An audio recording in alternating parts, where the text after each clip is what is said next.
I'm Bridget Thomas, 47 years old, and 3 months ago, my world shattered during what was supposed to be the most romantic dinner of my life.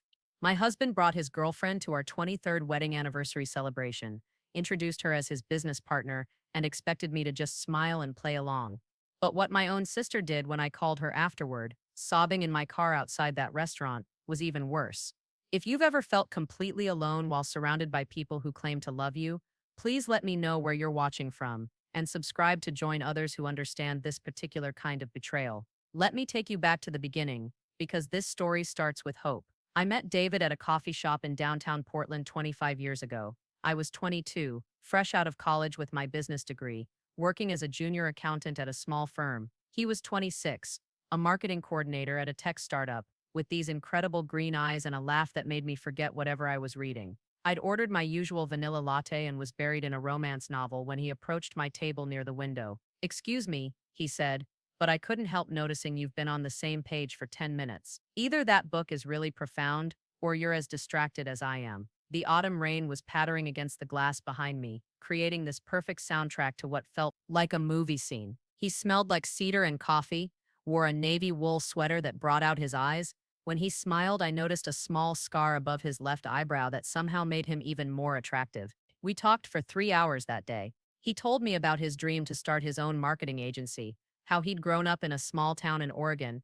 and moved to Portland to chase bigger opportunities. I shared my plans to eventually become a CPA, my love for hiking, and my secret addiction to reality TV. When he walked me to my car, an old Honda Civic that barely ran, he didn't seem to care that it had rust spots and a duct-tape side mirror. He asked if he could see me again, and when I said yes, he actually did a little fist pump that made me laugh so hard I snorted. Our first real date was dinner at this tiny Italian place called Mama Rosa's, where the checkered tablecloths were plastic, and the wine came in mason jars. David ordered for both of us in terrible fake Italian that had me crying with laughter. And when the elderly owner, Giuseppe, started correcting his pronunciation, David played along so enthusiastically that the whole restaurant was invested in our romance by dessert. Those early months felt like living in a bubble of pure joy. David would surprise me with little notes tucked into my car visor or my work bag. His handwriting was terrible, but his words were perfect. "Your laugh is my favorite song," or "Can't wait to hear about your day." We'd spend weekends exploring Portland's food trucks, hiking the Columbia River Gorge, or just lying on his couch watching movies and eating way too much popcorn. He had this habit of absent-mindedly playing with my hair while we watched TV, and I'd fall as Thomas, feeling completely safe and cherished. My friends were slightly jealous of how attentive he was, how he remembered every story I told him and brought up details weeks later. When I got food poisoning from a questionable sushi place, he showed up at my apartment with ginger tea, saltine crackers, and 3 different romantic comedies. He held my hair back when I was sick and never once complained about how gross I looked or felt. By our first anniversary, we were already talking about forever. David had started his own marketing consultancy from his 1-bedroom apartment, working 16-hour days, but always making time for our evening phone calls. I'd gotten promoted to senior accountant and was studying for my CPA exam. We developed our own little traditions: Sunday morning farmers market visits, where he'd buy me sunflowers, Tuesday evening walks along the waterfront, and Friday night cooking experiments, where we'd try to recreate dishes from restaurants we couldn't afford. His apartment had this tiny balcony overlooking a parking lot, but we'd set up 2 folding chairs and call it our penthouse terrace. We'd sit out there with cheap wine and expensive dreams, planning the life we wanted to build together. He talked about the house we'd buy someday, with a big kitchen and a garden where I could grow herbs. I described the vacations we'd take, the family we might have, the way we'd grow old together on our own front porch. The proposal came on a rainy Thursday evening in March.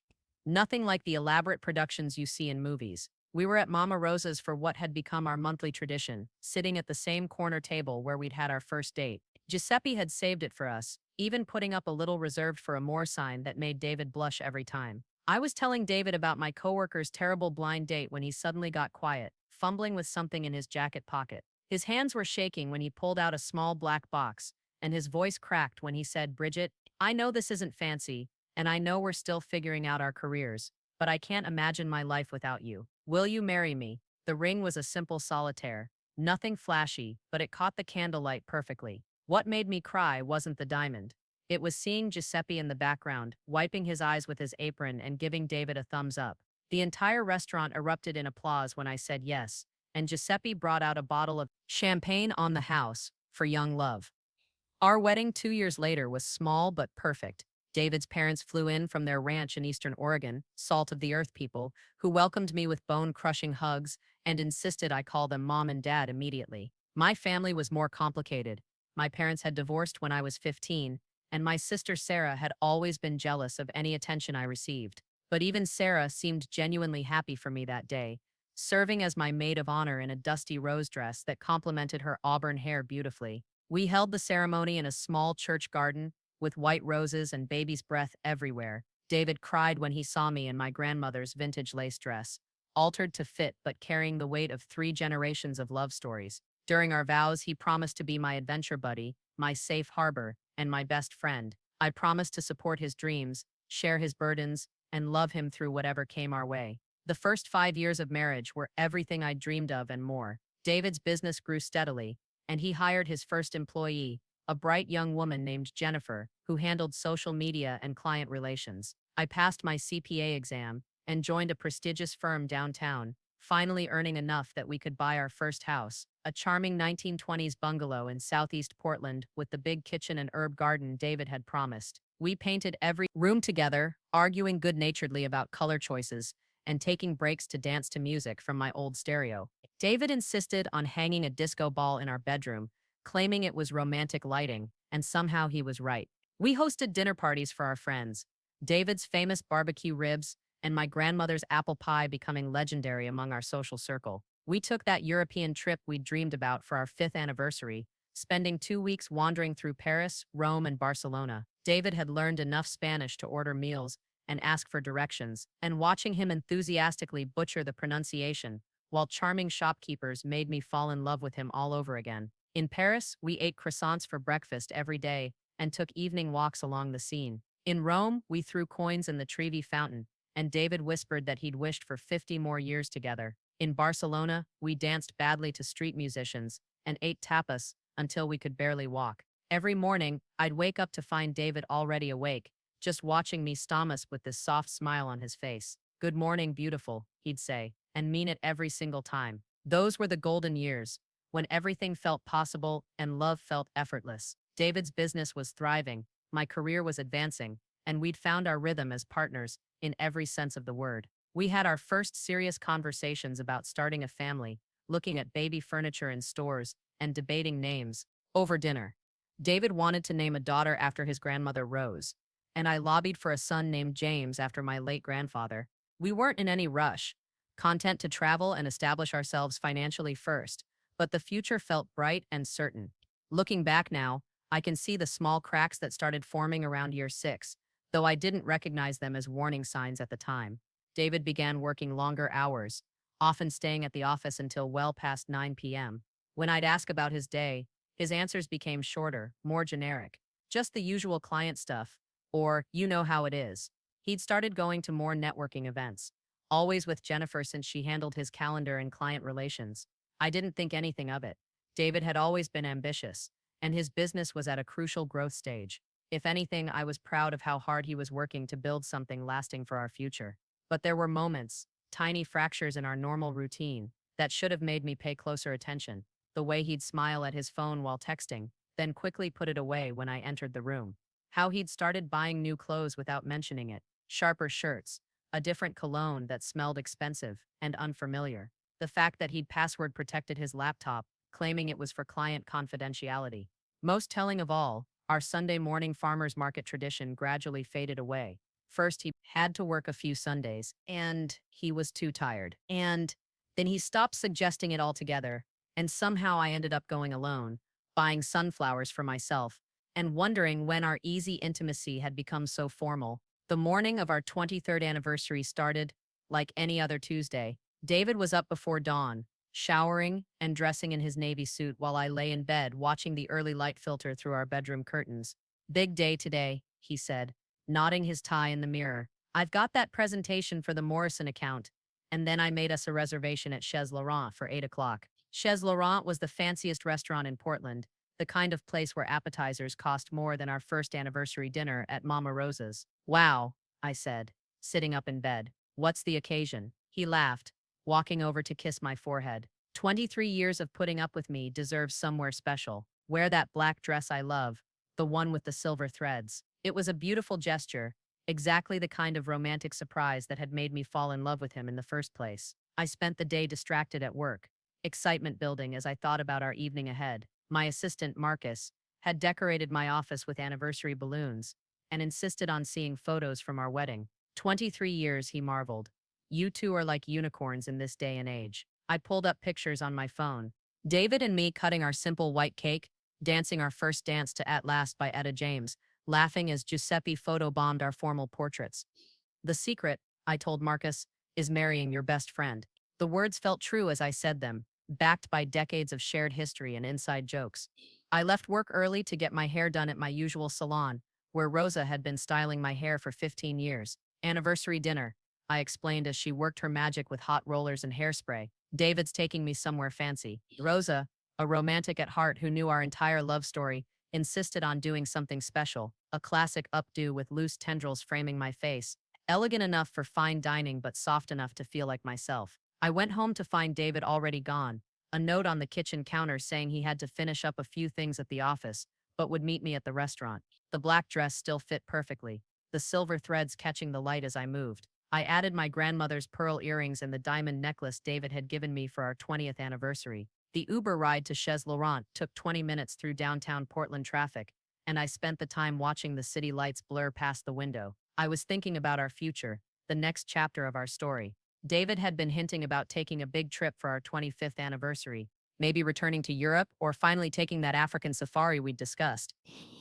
I was imagining us in our 50s, maybe finally ready to start seriously trying for children, or perhaps embracing the freedom to travel more extensively. The restaurant appeared ahead, all warm golden light spilling onto the sidewalk from tall windows draped in ivory silk. Chez Laurent was everything I'd expected.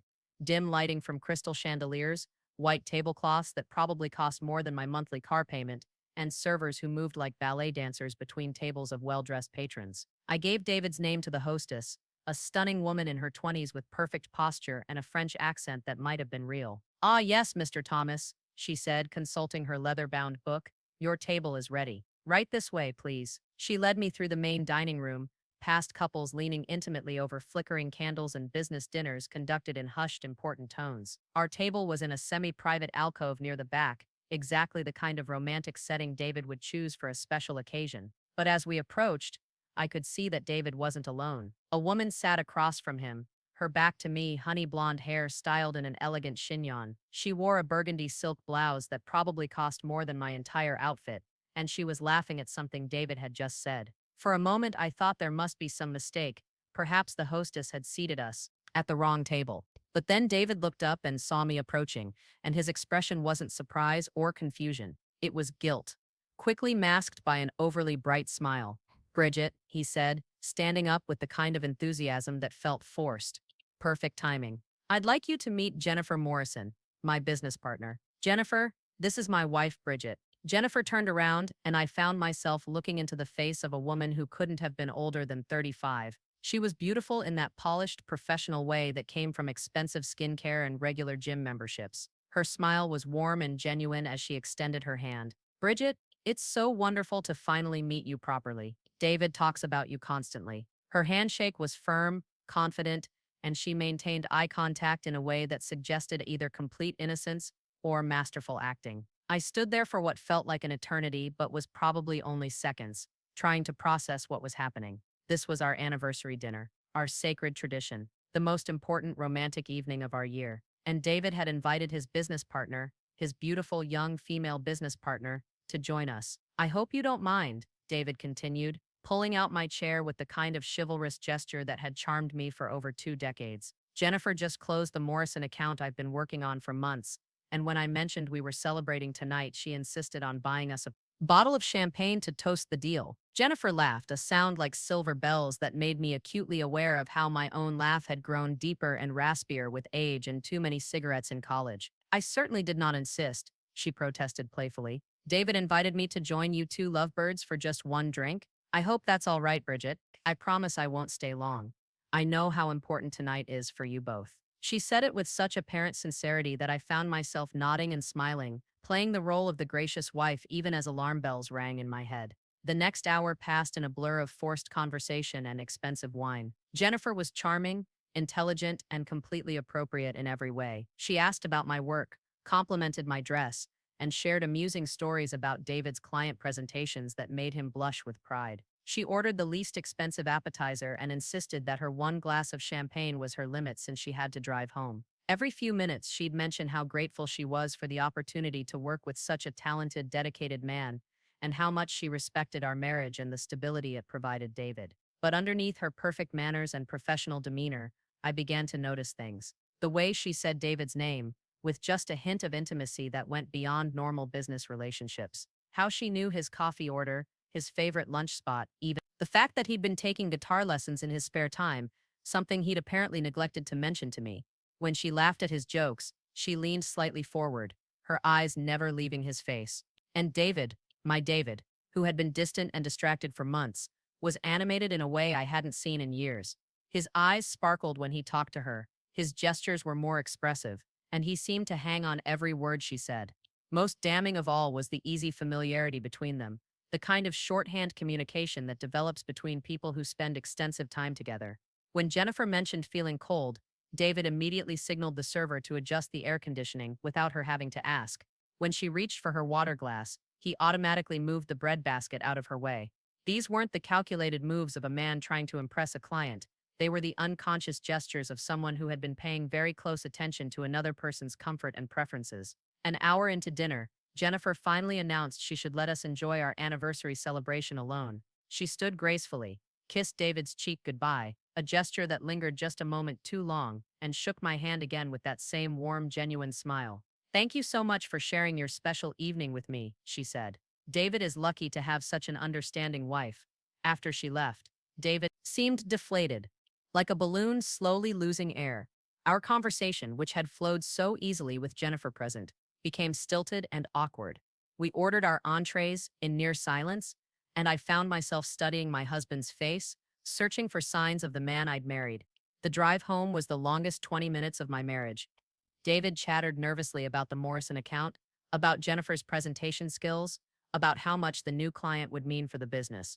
I stared out the passenger window at the familiar streets of our neighborhood, feeling like I was seeing everything through new eyes. When we pulled into our driveway, David reached over to squeeze my hand. "Thank you for being so gracious tonight," he said. "I know it wasn't exactly the romantic evening we planned, but Jennifer's been working so hard on this account, and I thought it would mean a lot to her to celebrate with us."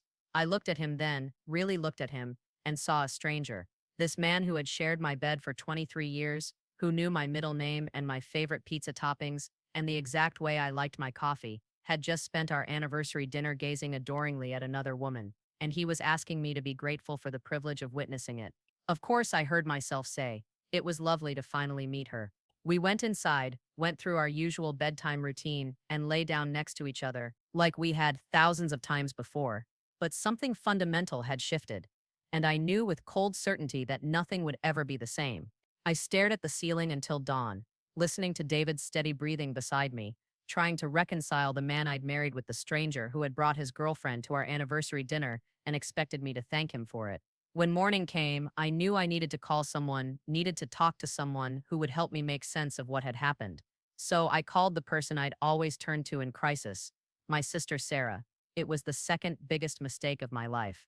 The morning after our anniversary dinner, I woke up feeling like I was living in someone else's life. David had already left for work, leaving his usual note on the kitchen counter. "Thanks for last night. You were amazing. Love you." The casual cheerfulness of it made my stomach turn. I called in sick to work, something I'd done maybe 5 times in my entire career, and spent the morning pacing around our house like a caged animal. Every familiar object, our wedding photos on the mantle, the coffee mugs we'd bought on our honeymoon, the herb garden David had helped me plant, felt like evidence of a life that might have been built on lies. I'd known Sarah all my life, obviously, but our relationship had always been complicated. She was 3 years older, born when my parents were still madly in love and optimistic about their future.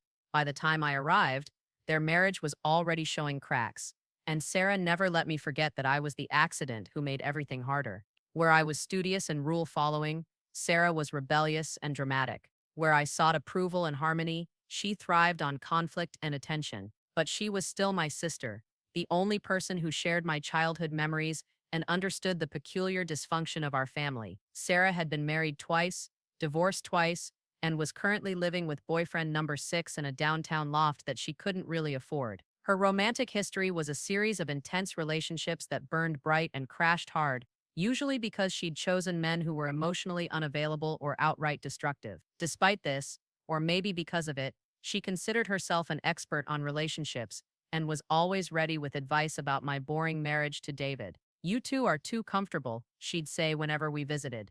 "Where's the passion? Where's the drama? You act more like roommates than lovers." I'd always defended David and our relationship, pointing out that stability and mutual respect were the foundations of lasting love. But sitting in my kitchen that morning, replaying every moment of the previous evening, I wondered if Sarah had been right. Maybe David was bored with our predictable life. Maybe he craved the excitement and novelty that Jennifer represented. Maybe I'd been so focused on being the perfect wife that I'd forgotten how to be an interesting woman. At 11:30, I finally worked up the courage to call Sarah. She answered on the second ring, sounding breathless and slightly annoyed. "Bridget? What's wrong? You never called during work hours." I could hear music in the background, something electronic and too loud, and what sounded like a man's voice asking a question. "I need to talk," I said, my voice cracking despite my effort to stay calm. "Can you meet me for lunch? Something happened last night, and I don't know what to do." Sarah's tone immediately shifted to concern mixed with excitement. She'd always been energized by other people's crises. "Of course, honey. What did David do now? Let me guess. He forgot your anniversary again." There was something in her voice, a note of satisfaction that suggested she'd been waiting for David to disappoint me. "No," I said. "He remembered. He took me to Chez Laurent." "Fancy," Sarah interrupted. "Must have cost a fortune. So what's the problem?" I took a deep breath. "He brought his business partner, a woman, a young, beautiful woman named Jennifer, who apparently knows everything about our marriage and his daily routine." The silence on the other end of the phone stretched so long I thought we'd been disconnected. "Sarah, are you there?" "I'm here," she said finally, her voice carefully neutral. "I'm just trying to understand. He brought another woman to your anniversary dinner?" "Yes." "She was already there when I arrived. David introduced her as his business partner, said she'd just closed a big deal and wanted to celebrate with us." I could hear myself explaining it, trying to make it sound reasonable, but the words felt hollow and ridiculous. "Bridget," Sarah said slowly, "please tell me you didn't just sit there and play hostess to your husband's girlfriend." The word girlfriend hit me like a physical blow. I'd been thinking it but hadn't said it out loud, as if avoiding the word could somehow make it less real. "I don't know what she is," I whispered. "Maybe I'm overreacting. Maybe it really was just business." Sarah made a sound that was part laugh, part snort. "Honey, no businessman brings his female colleague to his anniversary dinner unless she's servicing more than his marketing accounts." We arranged to meet at a small cafe near Sarah's loft, a trendy place with exposed brick walls and coffee that cost more than our first apartment's monthly utilities. I spent an hour getting ready, trying to make myself look pulled together and confident rather than like a woman whose world was falling apart. I chose a burgundy sweater that David had always complimented, then immediately changed into a black blouse that Jennifer couldn't possibly have seen before. Everything felt loaded with meaning now. What message was I sending with my clothes, my hair, my choice to wear or not wear my wedding ring? Sarah was already seated at a corner table when I arrived, studying her phone with the kind of intense concentration she usually reserved for online shopping or social media stalking. She looked up as I approached, and I could see her taking inventory. My slightly red eyes, despite careful concealer application, the way I clutched my purse like a shield, the fact that I was 15 minutes late because I'd sat in my car in the parking lot, trying to work up the courage to walk inside. "You look terrible," she said, by way of greeting, standing up to hug me. Sarah had always believed in brutal honesty, claiming it was a kindness to tell people things they needed to hear. Today, her directness felt like salt in an open wound. She was dressed in her usual style, designer jeans that had probably cost more than my monthly grocery budget, a silk camisole in emerald green that showed off her still impressive figure, and jewelry that caught the light at all the right angles. At 50, Sarah looked like a woman who had never compromised or settled, and I suddenly felt frumpy and foolish in comparison. "Tell me everything," she commanded as we sat down, flagging the server with the kind of imperious gesture that had always embarrassed me. Start from the beginning, and don't leave out any details. So I did. I told her about David's behavior over the past months, the late nights at the office, the password-protected laptop, the gradual erosion of our intimate routines. I described Jennifer in detail, her youth, her beauty, her obvious familiarity with David's preferences and habits. I recounted every moment of the dinner, every glance and gesture and word that had made me feel like an outsider at my own anniversary celebration. Sarah listened with the kind of rapt attention she usually reserved for gossip about celebrities or mutual acquaintances. Her eyes grew wider with each detail, and I could see her mentally cataloging every piece of evidence like a prosecutor building a case. When I finished, she sat back in her chair and shook her head slowly. Bridget, honey, I'm so sorry, but this is about as obvious as it gets. David is having an affair. Hearing the words spoken aloud, stated with such certainty, felt like being hit by a truck. You don't know that, I protested weakly. Maybe they really are just business partners. Maybe I'm reading too much into innocent interactions. Sarah reached across the table and grabbed my hand, her grip firm and slightly painful. Listen to me, she said.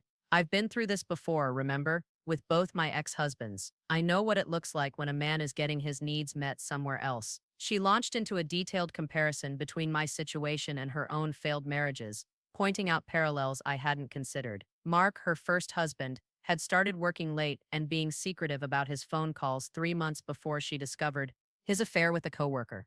Jason, husband number 2, had become critical and distant, always finding fault with Sarah's appearance and behavior, right around the time he'd started St. Thomas being with their neighbor. The signs are always the same, Sarah said, with the authority of someone who'd been betrayed multiple times. They withdraw emotionally, they become defensive about their privacy, and they start gaslighting you into thinking you're paranoid or crazy. But David's not like that, I insisted. He's never been critical or cruel. Last night was weird, yes, but he wasn't mean to me. Sarah rolled her eyes. That's because you're not fighting back. You're just accepting whatever scraps of attention he throws your way and being grateful for them. Mark and Jason only got nasty when I started questioning them. David probably figures he can have both of you as long as you keep playing the understanding wife. The conversation continued for 2 hours, with Sarah systematically dismantling every defense I offered and every alternative explanation I proposed. By the time we paid the check, she had me convinced that my marriage was over and that I'd been a naive fool for not seeing it sooner. You need to hire a private investigator, she said as we stood outside the cafe. Get proof of the affair before you confront him. That way, he can't gaslight you or try to make you think you're imagining things. I can't afford a private investigator, I said, and I don't even know if I want proof. Maybe I should just talk to David directly, tell him how I'm feeling and see what he says. Sarah grabbed my shoulders, her manicured nails digging through my sweater. Bridget, you cannot be this naive. If you confront him without evidence, he'll just get better at hiding it. He'll move the affair underground, and you'll be stuck in a marriage with a man who's lying to your face every single day. She offered to lend me money for the investigator, to help me gather evidence, to support me through what she called the inevitable divorce proceedings. Her enthusiasm for the destruction of my marriage was unsettling, but I told myself she was just being protective. She'd been through multiple divorces. She knew how these things worked. She was trying to save me from the mistakes she'd made. But as I drove home that afternoon, something felt wrong about Sarah's advice. There was an eagerness in her voice when she talked about hiring investigators and divorce lawyers, a J. Thomas-full anticipation that seemed out of proportion to sisterly concern. She'd always been slightly jealous of my stable marriage, making comments about how boring David and I were compared to her dramatic relationships. Now that my marriage was potentially in crisis, she seemed almost energized by the prospect of my joining her in the ranks of the divorced and disillusioned. I spent the next week following Sarah's advice, despite my misgivings. I started paying attention to David's behavior with the hypervigilance of a spy, noting every late night, every unexplained phone call, every moment of distraction or secrecy. I checked his pockets when he wasn't looking, searched through his desk drawers, and even considered looking through his phone until I realized I didn't know his new password. The worst part was how easy it was to find evidence once I started looking for it. David was either incredibly careless or so confident in my trust that he saw no need to hide his tracks. There were credit card charges for expensive lunches at restaurants we'd never been to together, receipts for flowers and gifts that had never made it home to me, A new cologne that I'd attributed to midlife vanity but now seemed like evidence of an affair. Most damning was a charge for a weekend hotel stay in Vancouver during a time when David had claimed to be at a business conference in Seattle. When I confronted him about it, he had a perfectly reasonable explanation. The conference had been moved at the last minute, and the company had already booked the hotel room, so he'd decided to make a weekend of it and explore the city. Every day brought new discoveries and new suspicions. Sarah called constantly, eager for updates and increasingly impatient with my reluctance to take decisive action. "You're gathering evidence," she reminded me whenever I expressed doubts. "Building a case. When you finally confront him, you'll have everything you need to protect yourself." Financially, she'd already given me the name of her divorce attorney, a woman with a reputation for aggressive tactics and substantial settlements. But the more evidence I collected, the more confused and miserable I became. This wasn't the life I'd imagined for myself. I'd never wanted to be the kind of woman who checked her husband's phone and analyzed credit card statements for signs of betrayal. I'd married David because I trusted him completely, because he made me feel safe and valued and loved. Now I was living like a detective in my own home, suspicious of every gesture and paranoid about every conversation. The breaking point came exactly 2 weeks after our anniversary dinner. David had been working late again, claiming he had a presentation to finish for the next day. I'd made his favorite dinner, beef stroganoff with homemade egg noodles, and left it warming in the oven, along with a note saying I'd gone to bed early with a headache. But instead of Thomasing, I lay in the dark waiting for him to come home, checking the clock every few minutes as the hours stretched past midnight. At 1:30 a.m., I heard his car in the driveway. I listened to his familiar routine: shoes off by the front door, keys in the ceramic bowl we'd bought in Italy, the soft click of his laptop bag being set down on the kitchen counter. I expected him to come upstairs, to slip quietly into bed beside me as he had hundreds of times before. Instead, I heard him moving around the kitchen, opening the refrigerator, running water in the sink. Then I heard something that made my blood freeze: the soft murmur of his voice, talking to someone on the phone. I crept to the top of the stairs, my heart pounding so loud I was sure he'd hear it. His voice was too quiet to make out words, but the tone was unmistakable, intimate, affectionate, the voice of a man talking to someone he loved. The conversation lasted about 10 minutes, punctuated by low laughter and long pauses that suggested the other person was doing most of the talking. When it ended, I heard him moving around downstairs for a few more minutes before finally coming up to bed. He slipped under the covers as carefully as always, trying not to disturb me, and I lay perfectly still, pretending to be as Thomas. His breathing was different, not the steady rhythm of exhaustion, but the shallow, alert breathing of someone whose mind was elsewhere. When I was sure he was finally as Thomas, I got up and went downstairs to look at his phone, which he'd left charging on the kitchen counter. It was locked, of course, but I could see the call log on the lock screen. The last call had been to a number I didn't recognize, and it had lasted exactly 11 minutes. The next morning, I called the number from my office phone. Jennifer Morrison answered on the second ring. "Jennifer Morrison, Morrison Marketing Solutions." I hung up immediately, my hands shaking so badly I could barely hold the phone. David hadn't been talking to a client or handling business emergencies.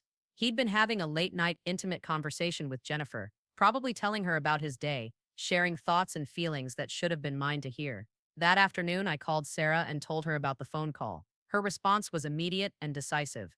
"That's it. You have enough evidence now. It's time to confront him." But when I tried to imagine that conversation, I felt sick to my stomach. How do you accuse someone you've loved for over 2 decades of betraying everything you'd built together? How do you ask questions you're not sure you want answered? "I don't know if I'm ready," I told Sarah. "Maybe I should give him a chance to explain. Maybe there's something I'm missing." Sarah's sigh was audible through the phone. "Bridget, what more do you need? He brought her to your anniversary dinner. He's having secret phone conversations with her in the middle of the night, and he's spending money on her that he's hiding from you. What possible innocent explanation could there be?" She was right, of course. But admitting that meant admitting that my entire adult life had been built on a foundation that was crumbling beneath my feet. It meant accepting that the man I'd trusted with my heart, my body, my future, had been systematically lying to me for months. It meant facing the possibility that I'd wasted 23 years on someone who valued me so little that he could parade his girlfriend in front of me and expect me to smile and play along.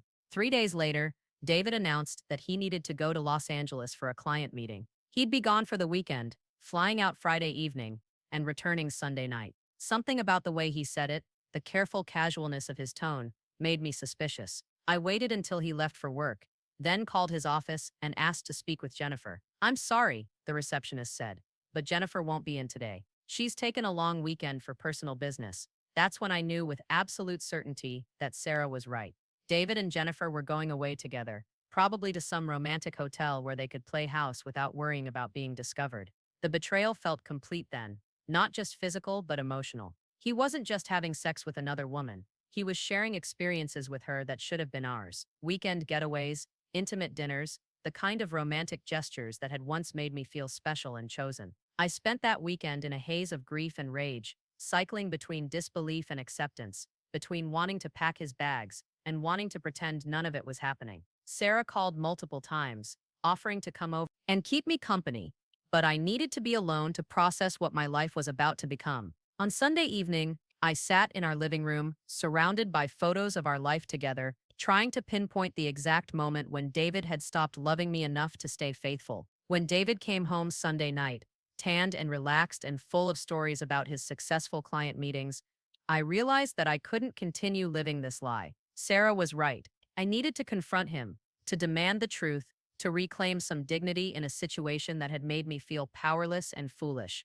But first, I needed to be smart about it. I needed to protect myself financially and emotionally, to prepare for the possibility that my marriage was over. The next morning, I called Sarah and told her I was ready to take action. "Finally," she said, and I could hear the satisfaction in her voice. "I've been waiting for you to find your backbone. Now, here's what we're going to do." Sarah's plan was methodical and ruthless. Over the next week, she helped me document every piece of evidence I'd gathered, organizing it into a folder that painted a clear picture of David's affair. She accompanied me to a consultation with her divorce attorney, a sharp-eyed woman named Patricia Hawkins, who specialized in high-asset divorces and had a reputation for getting her clients everything they deserved. During the 2-hour meeting, Patricia explained how Oregon's divorce laws would affect our case, what kind of settlement I could expect, and how to protect myself if David tried to hide assets or manipulate the situation. "The key," Patricia said, "is to confront him when you have maximum leverage.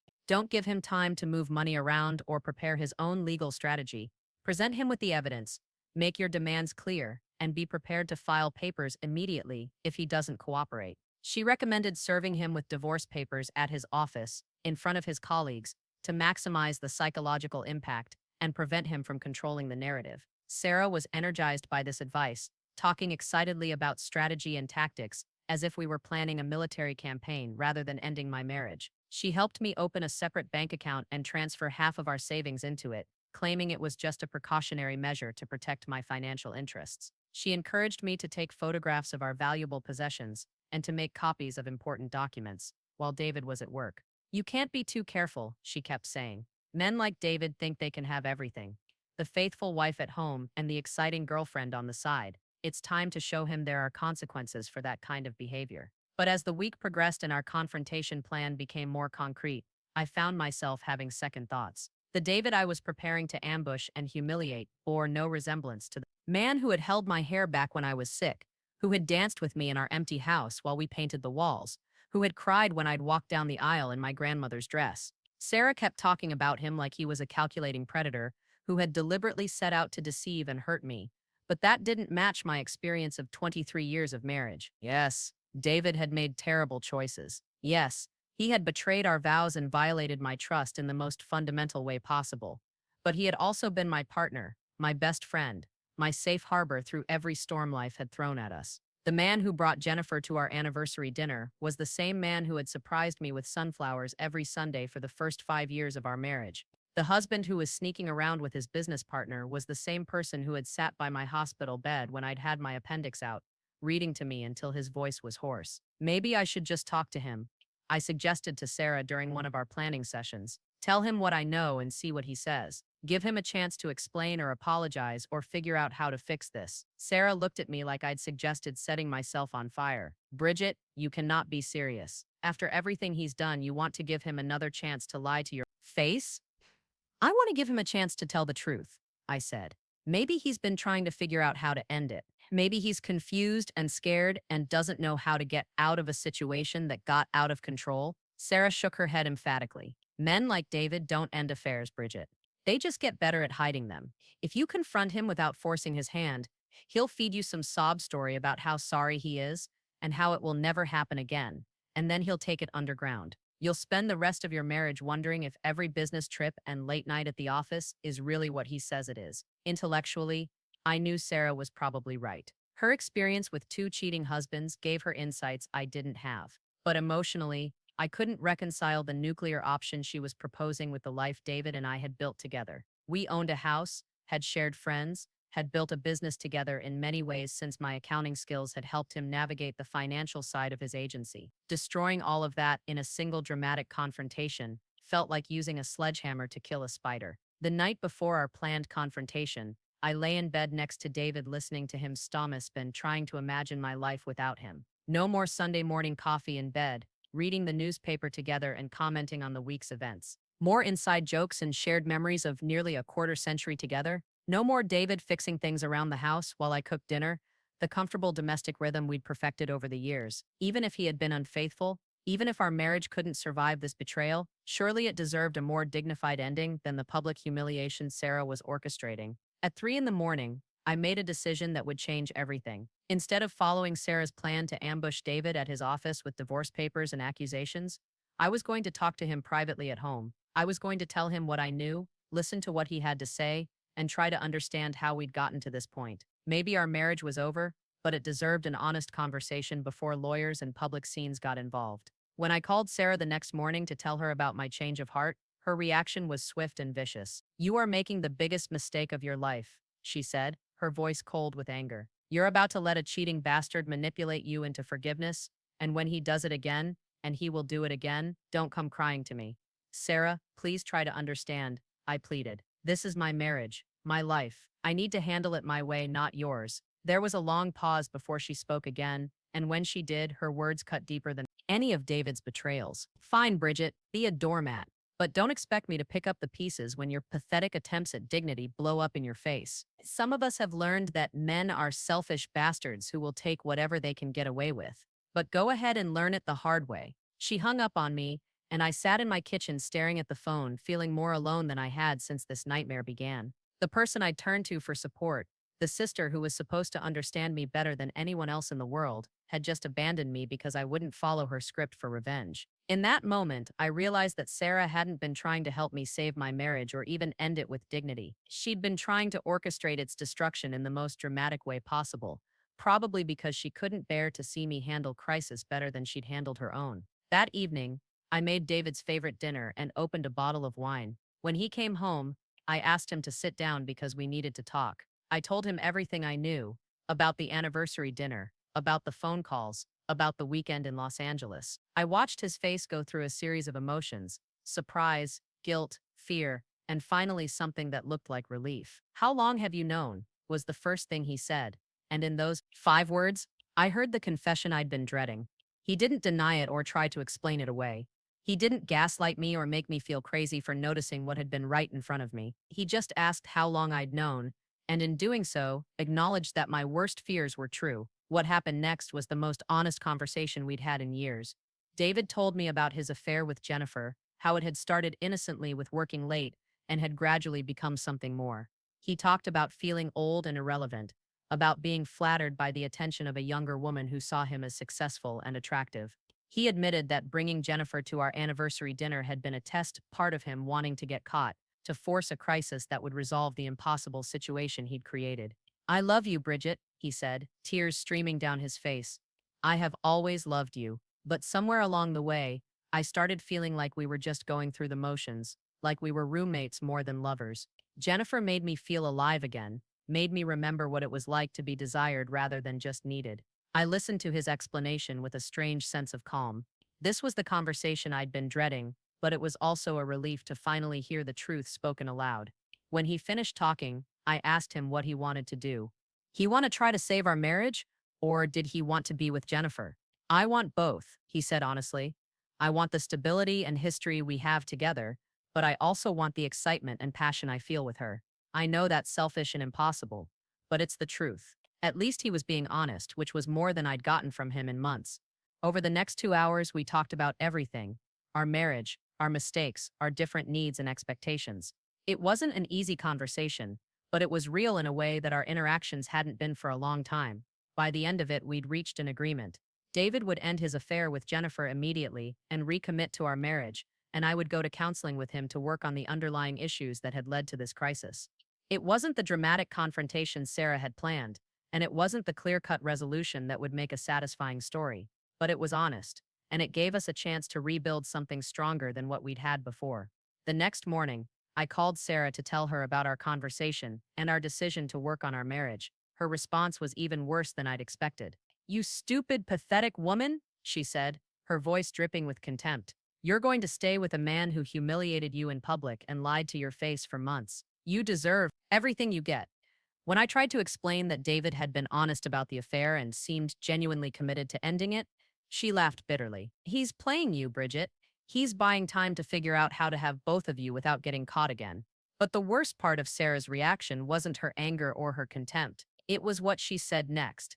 "You know what? I hope he breaks your heart again. I hope he crushes you so completely that you finally understand what the rest of us learned years ago. Some people are just too naive and trusting for their own good." In that moment, I realized that my sister hadn't been trying to protect me from David's betrayal. She'd been hoping for it, probably for years. She'd been waiting for my perfect marriage to implode so she could feel better about her own romantic failures. When I chose reconciliation over revenge, I'd robbed her of the satisfaction of watching me join her ranks of bitter, divorced women who'd given up on love. 2 months later, David and I were in weekly couples counseling and making slow but steady progress on rebuilding trust and intimacy. Jennifer had taken a job with another agency, and David had been completely transparent about his whereabouts and activities. We still had hard days and difficult conversations, but we were talking honestly for the first time in years. Sarah, meanwhile, had cut off contact with me entirely. She'd blocked my number and unfriended me on social media, apparently unable to forgive me for refusing to follow her path of scorched earth divorce.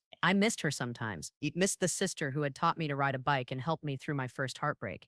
But I didn't miss her toxic advice or her eagerness to see my marriage fail. 6 months after our crisis, David and I renewed our vows in a small ceremony at the same church where we'd been married. It wasn't the same as our original wedding.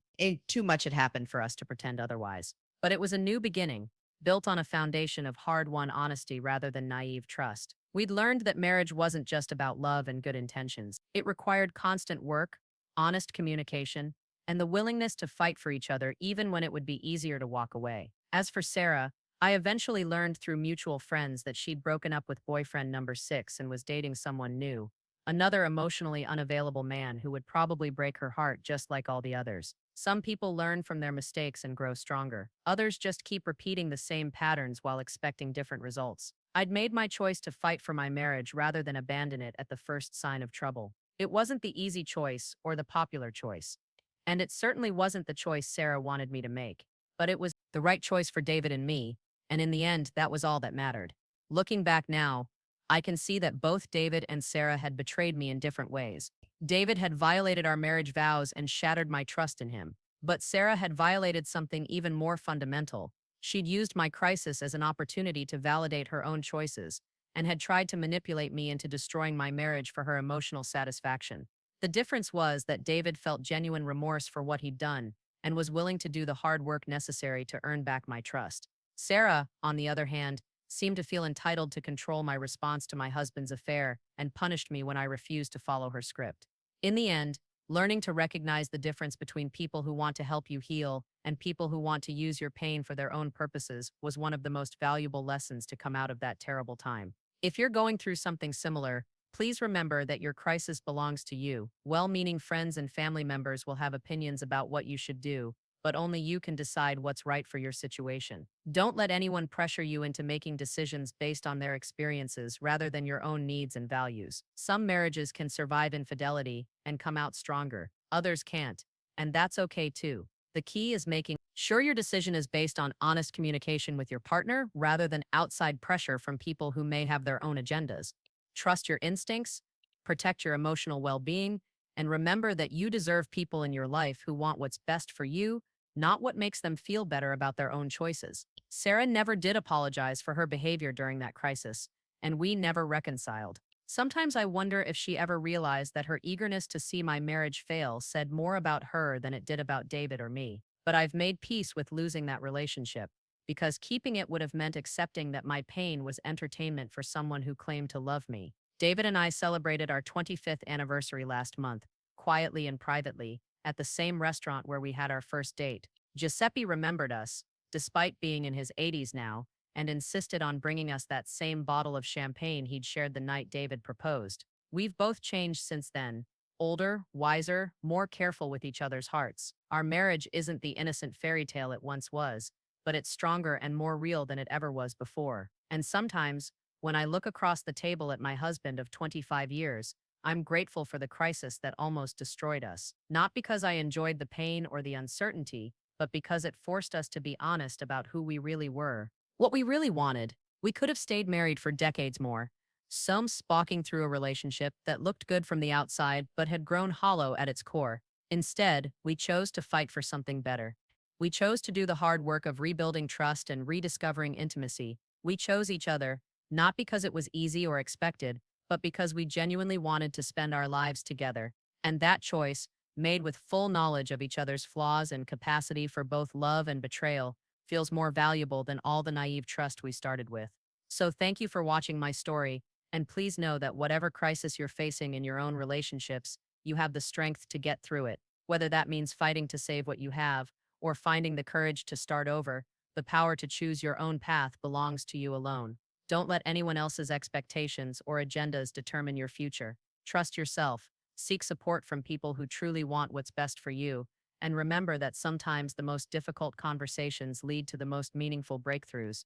If this story resonated with you, please let me know in the comments where you're watching from and whether you've faced similar challenges in your own relationships. Your experiences matter, and sharing them helps all of us feel less alone in our struggles. And if you found value in hearing about my journey through betrayal and forgiveness, please consider subscribing to hear more stories about the messy, complicated, beautiful work of building lasting relationships in an imperfect world. Remember, you are stronger than you know, and you deserve people in your life who celebrate your healing rather than profit from your pain. Thank you for being part of this community, and I'll see you in the next video.